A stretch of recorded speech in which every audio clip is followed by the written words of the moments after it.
बहुत से लोगों का सवाल है कि भाई हम तो यूरिया इस्तेमाल कर रहे हैं, हम डीएपी इस्तेमाल कर रहे हैं या आम खादें इस्तेमाल कर रहे हैं। किसान क्यों इस्तेमाल करे बायोजोट या फिर कोई भी बायो फर्टिलाइजर? पिछले 100-150 साल से कीमियाई खादें इस्तेमाल होती थी। अब कीमियाई खादों ने पैदावार तो बहुत ज़्यादा बढ़ा दी, इसमें कोई शक ही नहीं है, लेकिन कीमियाई खादों के इस्तेमाल से वक्त के साथ साथ उसके मनफी असरात भी आए। उसके बाद साइंसदान मुसलसल इस कोशिश में थे कि कीमियाई खादों का अल्टरनेट अगर पूरी तरह नहीं है तो कम से कम उनको इस्तेमाल कम किया जाए। बहुत सारे लोगों ने ये भी कहा था कि इसकी हैंडलिंग मुश्किल होती है, लगाना मुश्किल होता है और इसकी शेल्फ लाइफ भी 4 महीने से ज़्यादा नहीं होती। तो फिर ये इसको देखते हुए उन्होंने फिर ये नई प्रोडक्ट बनाई है जिसको बायो जरखेज के नाम से। कितने किलो की पैकिंग वाले अभी जो बायो फर्टिलाइजर्स है वो दस्तयाब हैं और क्या उनकी लगभग कीमत चल रही है? एक जो पैकेट आधे किलोग्राम का, आप समझिए कि 10 करोड़ से भी ज्यादा बैक्टीरिया होती है, तो इसकी कीमत सिर्फ 500 रुपये है। अब तक किन किन फसलों पे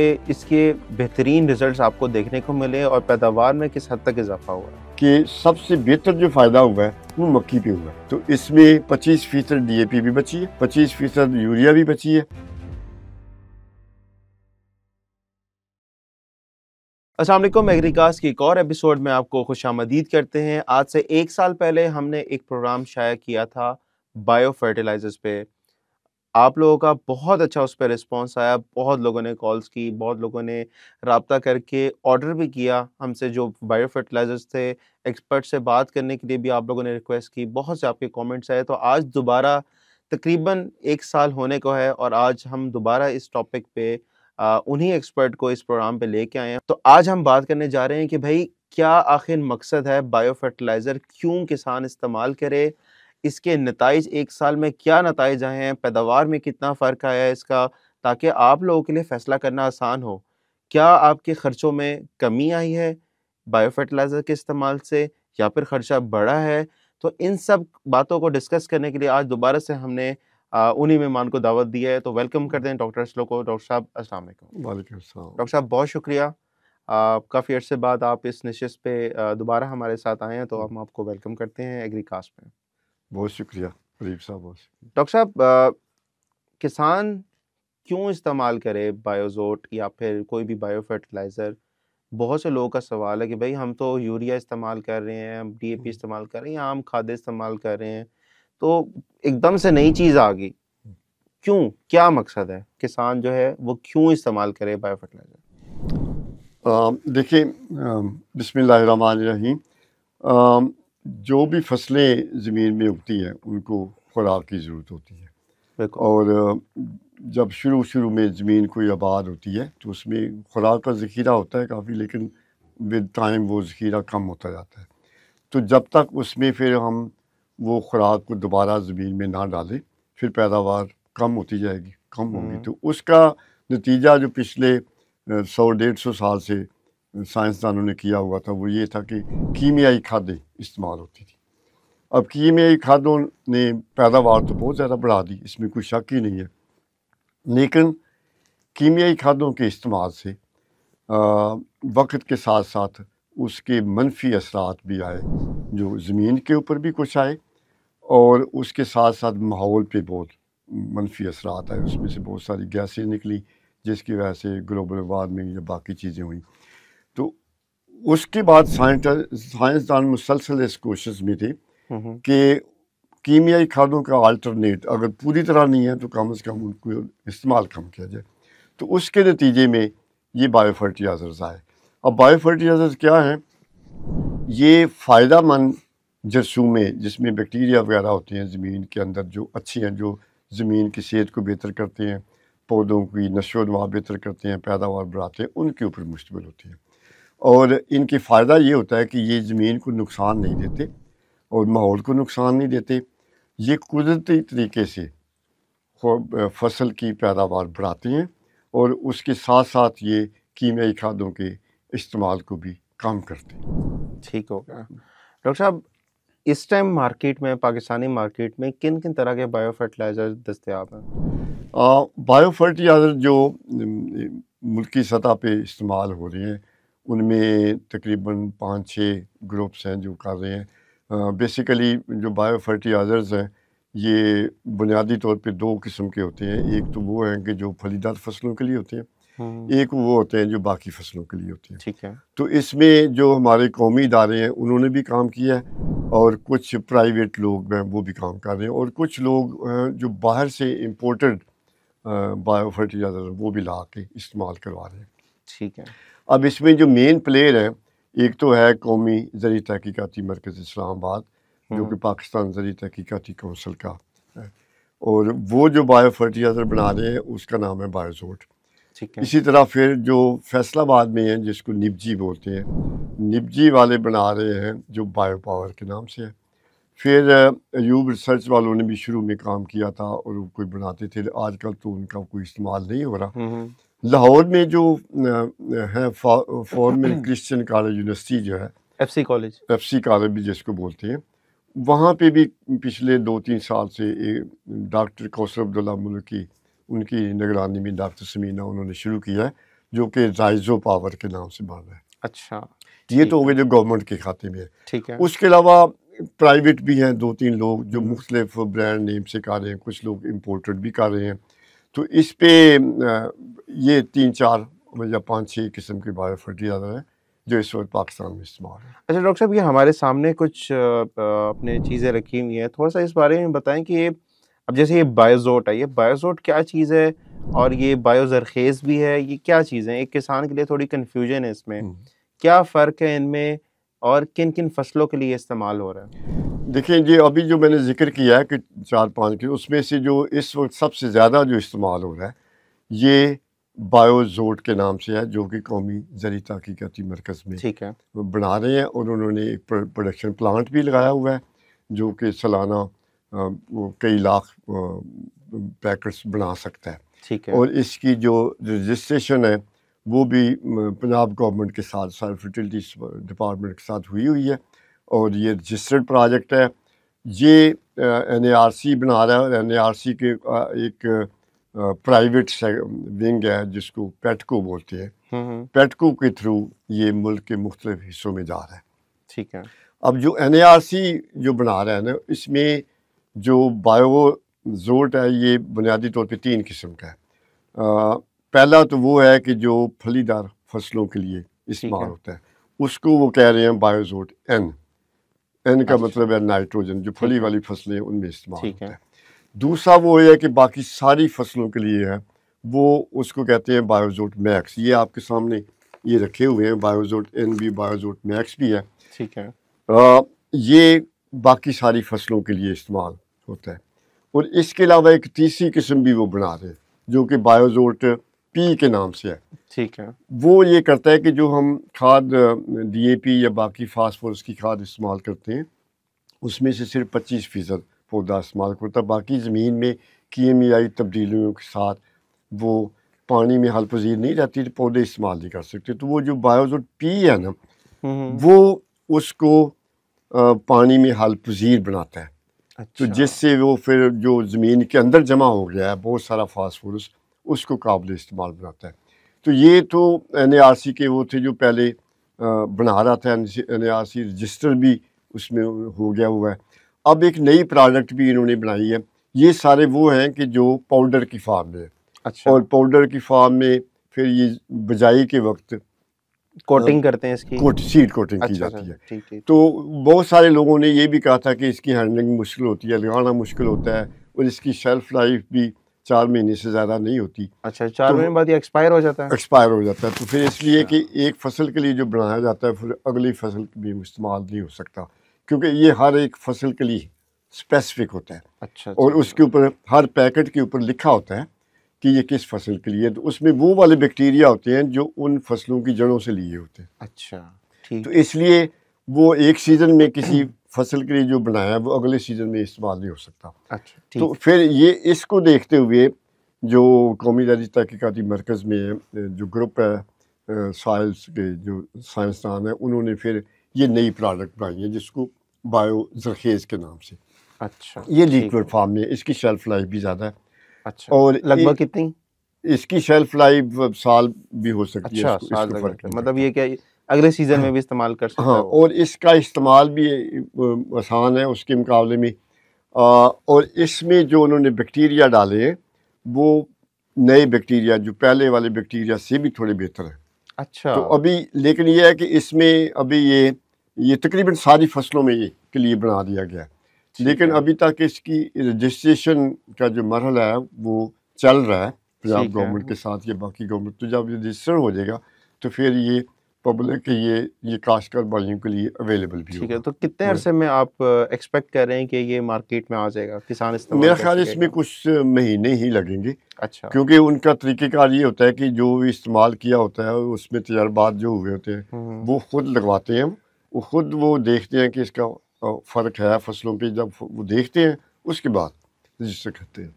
तो ये इंशाल्लाह उनके साथ ये जल्दी हो जाएगा और फिर ये मिलना शुरू है। इसका फ़ायदा ये कि ये पहले वाला जो था वो सब्जियात और बागात के लिए नहीं था। अच्छा। अगर था भी तो इतना इफ़ेक्टिव नहीं था। तो ये जो बायोज़रखेज़ है ये हर सब्ज़ी में भी इस्तेमाल हो सकता है, ये फ्रूट के लिए भी हो सकता है, बाकी फसलों के लिए भी। तो इंशाल्लाह अगले कुछ महीनों में ये भी आ जाएगा। ठीक हो गया। हम इसके माशी पहलू और जो इसके नताइज हैं, क्योंकि इससे प्रोग्राम के स्टार्ट होने से पहले आपने मुझे इसके नताइज दिखाए जो कि बहुत ही हैरत अंगेज नताइज थे और माशाल्लाह बड़े ही बेहतरीन रिजल्ट्स आ रहे हैं। उसमें पैसों के हवाले से भी उसके खर्चे में भी बड़ी कमी आ रही है, पैदावार भी हो रही है। तो उसको जो है वो डिस्कस करने से पहले एक और सवाल मैं आपसे करना चाहूँगा। इसका तरीका इस्तेमाल क्या है कि जो लिक्विड फॉर्म में आपने बताया, इसका भी थोड़ा सा बता दीजिए, और थोड़ा सा जो है वो आपने जो पाउडर फॉर्म में बायोजोट है, थोड़ा सा इसका तरीका इस्तेमाल भी बता दीजिए।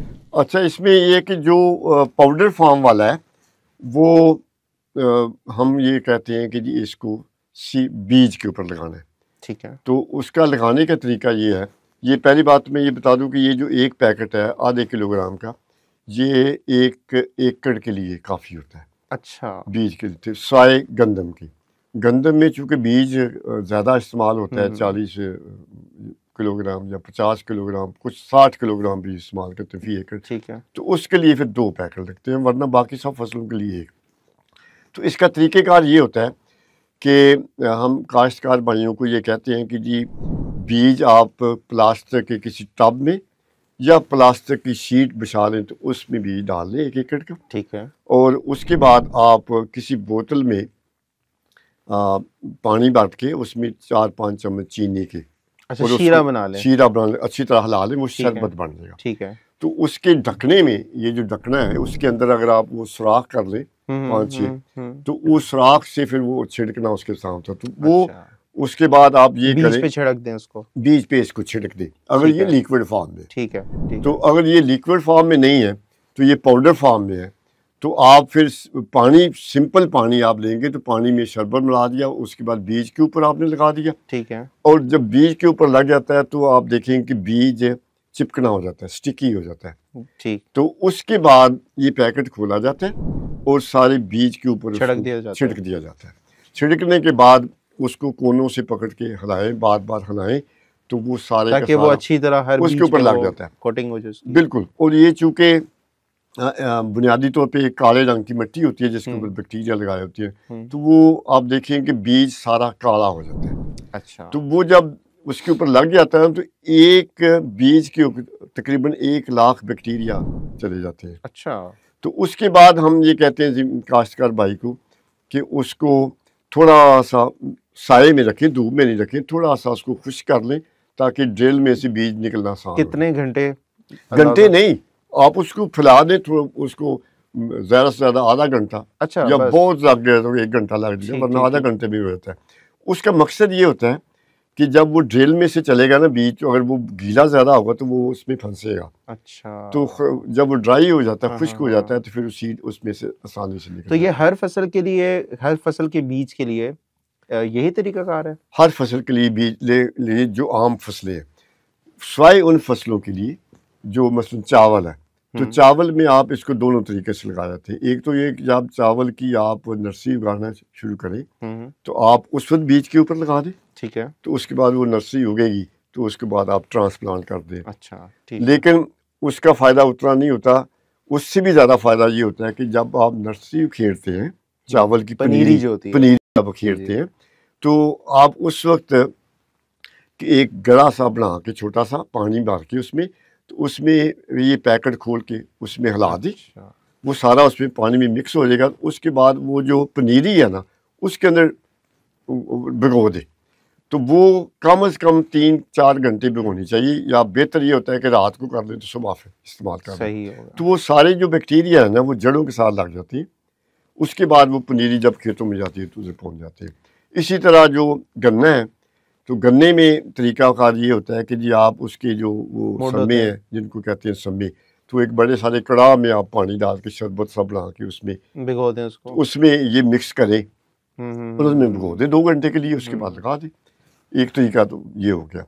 उसके बाद जो बाकी मैंने बता दिया था ये कुछ, अगर कोई काश्तकार भाई बिजाई के वक्त इसको इस्तेमाल नहीं कर सका, ठीक है।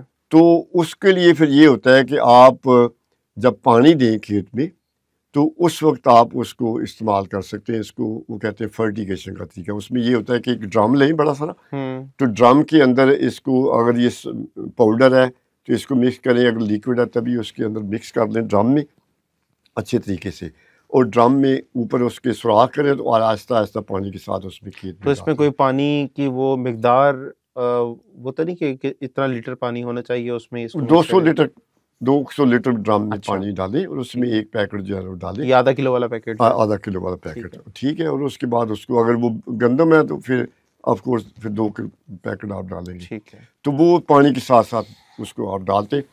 उसका फ़ायदा उतना तो शायद ना हो जितना बिजाई के वक्त का होता है, लेकिन कम से कम 70-80% फ़ायदा उसका भी हो जाए। अच्छा, जी। ठीक होगा।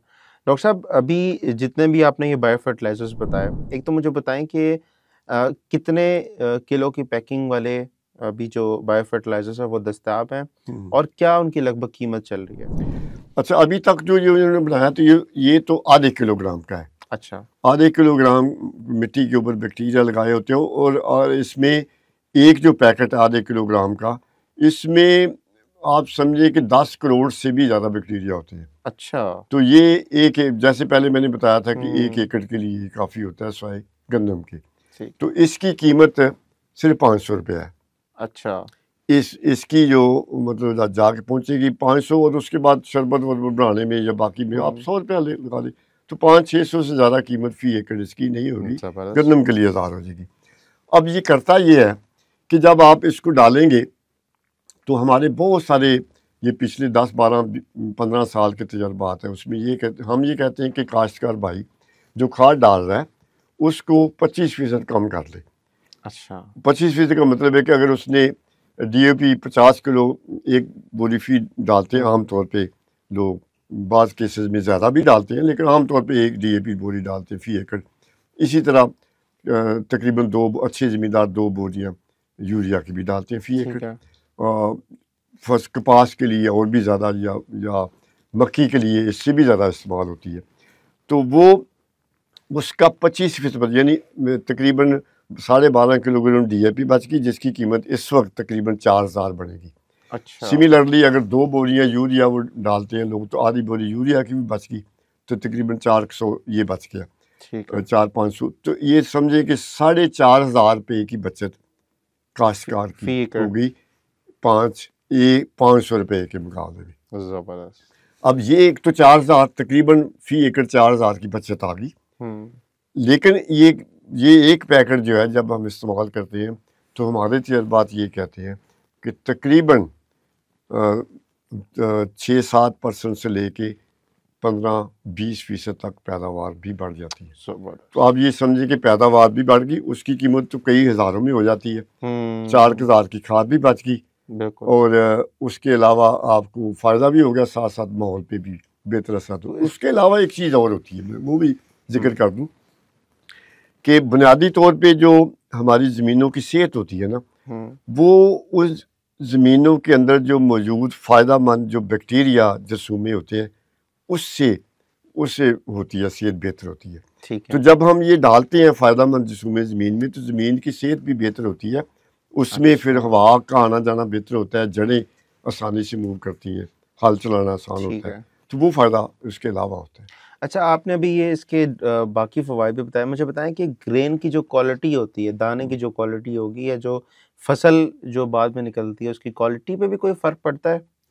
देखिए, हमने जो अब तक तजर्बात किए हैं वो उसमें ये है कि जब हम ये डालते हैं कि इसकी जो फंक्शन होता है ना बायोजोट का या बैक्टीरिया जो भी हम इस्तेमाल करते हैं, वो 3-4 फंक्शन होते हैं। पहला फंक्शन तो इसमें ये होता है कि ये जो हवा की नाइट्रोजन है वो कैच करते हैं, और उस कैच को हवा में नाइट्रोजन 78% है, हुँ। लेकिन वो पौधे इस्तेमाल नहीं कर सकते। वो कीमियाई बांड उसका इस तरीके का होता है कि वो पौधे नहीं इस्तेमाल कर सकते। फैक्ट्री में जब यूरिया बनाई जाती है तो वो हवा की इस्तेमाल होती है, लेकिन वो कीमियाई तौर पे उस बांड को ब्रेक करके तो उसको उस शक्ल में तब्दील करते हैं कि जो यूरिया है या नाइट्रेट है अच्छा। वो फिर पौधा इस्तेमाल कर हुँ, लेता हुँ, है। हुँ। ये बैक्टीरिया भी आप समझिए कि एक मिनी फैक्ट्री है अच्छा, जो हवा की नाइट्रोजन को फिक्स करेगा और जो भी पौधा और जिसकी उसको जड़ों में ये फ़राहम गया करेगा। हुआ है उनको पैदावार दे। एक ज़बरदस्त। पहला फ़ायदा इसका ये होता है। दूसरा फ़ायदा इसका ये होता है कि ये ग्रोथ हार्मोन सीक्रेट करता है, वो पैदा करता है। ग्रोथ हार्मोन वो होते हैं कि जो जड़ों को ज़्यादा तेज़ी से फैलाते हैं और फसल की बढ़ोतरी और में फल की बढ़ोतरी होती है। अब जब जड़ ज़्यादा फैलती है ना तो ज़मीन के अंदर से वो खुराक भी ज़्यादा लेती है, पानी भी ज़्यादा लेती है, और जब खुश्की ज़्यादा आती है तो उस वक्त भी वो पौधे को की सेहत को बरकरार रखती है। तो एक तो दूसरा फ़ायदा ये होता है। तीसरा फ़ायदा इसमें ये होता है कि वो वाले खुराक के अज्जा जो DAP की शक्ल में डाले हैं या दूसरे बड़े बड़े जो पानी में हल पजीर नहीं रह गए ज़मीन की कीमियाई तब्दीलियों से, वो उनको सॉल्युबलाइज करते हैं, यानी उस शक्ल में करते हैं कि जो पानी में हल हो जाए और वो पौधे को वो भी मुयसर हो जाए। 3 फ़ायदे हो गए। 3 फ़ायदे हो गए। चौथा फ़ायदा इसका ये होता है कि जब ये फ़ायदे वाले जरसूमे हैं, बीमारी को नहीं कोई लगाते, ये बिल्कुल नहीं लगाते, हुँ। लेकिन जब ये जड़ों के इर्द गिर्द जमा हो जाते हैं तो वो जो बीमारियाँ जो जड़ों के वजह से जड़ों के अंदर से लगती हैं पौधों को, उन बैक्टीरिया को, उन नुकसानदेह जरसूमों को जड़ के करीब नहीं आने देते। तो फिर अच्छा। जड़ से लगने वाली बीमारियां भी कम हो जाती। तो ये 4 बुनियादी तौर पे फ़ायदे होते हैं। इन चारों फ़ायदों का अल्टीमेट रिज़ल्ट ये होता है कि पैदावार बढ़ती है, और पैदावार 2-3 तरीक़ों से बढ़ती है। एक तो ये है कि मैं मिसाल दूँगा कि आप गंदम की फसल है या आप चने की फसल है। तो चने की फसल में हमने बारहा देखा है कि जो हर जो होती है ना डोडी, उसके अंदर अगर आम फसल में 2 दाने हैं तो इसमें 3 दाने निकलेंगे, अच्छा। और वो दानों का साइज़ भी बड़ा होता है। उसमें नाइट्रोजन भी ज़्यादा होती है, फास्फोरस भी। नाइट्रोजन वो चीज़ जिसको हम प्रोटीन कहते हैं। तो इसका मतलब ये हुआ कि चूँकि उसने खुराक ज़्यादा दी है जरसूमे ने, तो वो ज़्यादा सेहतमंद दाना होगा, उसमें प्रोटीन भी ज़्यादा होंगी और ज़्यादा सेहतमंद होगा, उसका वज़न भी ज़्यादा होगा, पैदावार भी बढ़ जाएगी। तो क्वालिटी भी बेहतर होती है और पैदावार भी बेहतर होती है। अच्छा डॉक्टर साहब, नताइज की अब आपने बात की है, अब तक किन-किन फसलों पे इसके बेहतरीन रिज़ल्ट्स आपको देखने को मिले और पैदावार में किस हद तक इज़ाफ़ा हुआ है? अच्छा, अब ये जी, जी। एक तो ये कि हमने पिछले तकरीबन 15-20 सालों से हम खुद नेशनल एग्रीकल्चर जो कौमी ज़रिए तहकीकाती मरकज़ है उसमें मैं भी शामिल रहा हूँ बड़े सालों तक। तो हम मुख्तलिफ पाकिस्तान के मुख्तलिफ सूबों में, मुख्तलिफ इलाकों में, मुख्तलिफ फसलों पे जो हमने तजर्बात किए थे, उन सब में तकरीबन 15%, 10-15-20% फ़ायदा भी होता था और खाद भी 25% बचती थी। अब चूँकि इस प्रोजेक्ट के थ्रू भी हम गए, फर्टिलाइज़र राइट प्रोजेक्ट के थ्रू भी, तो हमने पिछले 1.5 साल से हमने मक्की पे काम कराया, हमने कपास पे काम कराया, हमने चावल पे काम कराया, और इसी तरह जो बाकी से मुख्तलिफ इलाकों में कराया, बरानी इलाकों में भी और नहरी इलाकों में भी काम किया। तो पिछले 1.5 साल के जो हमारे रिज़ल्ट हैं कि सबसे बेहतर जो फ़ायदा हुआ है वो मक्की पे हुआ है। अच्छा। तो मक्की पे फलीदार फसलों के अलावा, फलीदार फसलों में तो सबसे ज़्यादा फ़ायदा होता है क्योंकि उसमें ये जो जरसूमा या जो बैक्टीरिया है वो जड़ के अंदर जाता है अच्छा, अच्छा, और अच्छा। वहाँ पे उसको माहौल साज़गार मिलता है, वो ज़्यादा बेहतर अच्छी काम पैदावार करता है। होती है। तो बाकी फसलों में जड़ के अंदर नहीं होता, जड़ के ऊपर रहता है, तो फायदा होता है लेकिन उतना नहीं होता। सबसे ज्यादा आपको मकई तो में सबसे ज्यादा फायदा जो होता है फसलों में वो फलीदार फसलों में होता है, जिनमें सारी दालें हैं, मूंगफली है, ठीक है, लहसुन बरसीम है, ठीक है, जंतर है, ठीक है। ज्वार है। उसके अलावा जो बाकी फसलें हैं उनमें सबसे ज़्यादा देखा गया कि मक्की में फ़ायदा होता है। तो मक्की में जो हमने किया 2 साल के तजर्बे, ये साहिवाल में थी, 4 ज़मींदारों के खेतों पे थी। तो इसमें 25% DAP भी बची है, 25% यूरिया भी बची है, और तकरीबन 15% 2 सालों की जो एवरेज है 15 से 20% फ़ायदा हुआ है, फसल की पैदावार बेहतर हुई है। जबरदस्त। इसी तरह जो हमने कपास पे काम कराया है, कपास में सिंध में जो ज़िला बेनज़ीराबाद है उसमें था 4 ज़मींदार, और कपास में खानेवाल में 4 ज़मींदार थे। तो इन सारों के रिज़ल्ट भी हमारे पास 2 साल के आ गए। तो इसमें भी ऐसे ही हुआ है, तकरीबन जो थी वो 15% फ़ायदा हुआ है, बल्कि सिंध में ज़्यादा फ़ायदा हुआ है, वो 20-25% तक भी गया, और दोनों जगहों पे 25% DAP भी और 25% यूरिया भी बची है। तो ये 2 फसलें की तीसरी फसल थी हमारी चावल। तो चावल में जो है उसमें भी ऐसे हुआ, चावल में भी हमने ये जो पनीरी ट्रांसप्लांट करा के उसकी सोकिंग करा के इस्तेमाल कराया था। ये सिंध में लाड़काना में 4 ज़मींदार थे, और वहाँ पे जो वो हाइब्रिड चावल था, जो उसको मोटा चावल भी कहते हैं, वो था, और गुजरांवाला में हमारा जो था वो बासमती थी 4 ज़मींदारों की। तो इन जगहों पे, दोनों जगहों पे 15% से थोड़ा ज़्यादा फ़ायदा हुआ है, और साथ साथ खाद की बचत भी हुई है। अब ये चूँकि मैंने शुरू में बताया था कि हमने बरानी इलाकों में भी कराया था काम जी। और नहरी में भी कराया था, तो बरानी में पिछले साल ज़्यादा फ़ायदा हुआ है। अच्छा। उसकी वजह ये थी कि बरानी में चूँकि पिछले साल सबको पता है कि बड़ी लंबी खुश्क साली आई थी, बहुत कम बारिश, बहुत ही कम हुई थी। तो जब वो खुश्क साली आती है ना, तो जो आम पौधे हैं ना, वो तो बेचारे जल्दी उनको बुरा इफेक्ट होता है। ये जब मैंने शुरू में बताया था कि ये पौधे की जड़ को की नशो नुमा को ज़्यादा करते हैं, तो पौधे की जड़ें ज़्यादा फैले तो वो फिर पानी कहीं ना कहीं से ले लेती हैं, खुराक भी ले लेती हैं। तो मुकाबलातन बरानी इलाकों में ज़्यादा फ़ायदा होगा, तकरीबन 25% फ़ायदा होगा बरानी इलाकों की गंदम में, और खाद भी उसी तरीके से बची है। ठीक है डॉक्टर साहब, आखिर में एक बहुत अहम सवाल, आपने स्टार्टिंग में एक बात की थी कि इस पे जो माहौल पे जो असरात आते हैं, जो गैसेस के अखराज से जो भी रिजल्ट्स आ रहे हैं, ग्लोबल वार्मिंग बहुत ज़्यादा हो रही है, मौसमियाती तब्दीली हमने पिछले कुछ अरसे में देखा कि सैलाब बहुत ज़्यादा आ रहे हैं, कुछ सीज़न ऐसे आते हैं तो कभी बारिशें ही नहीं होती हैं, खुश साली आ जाती है।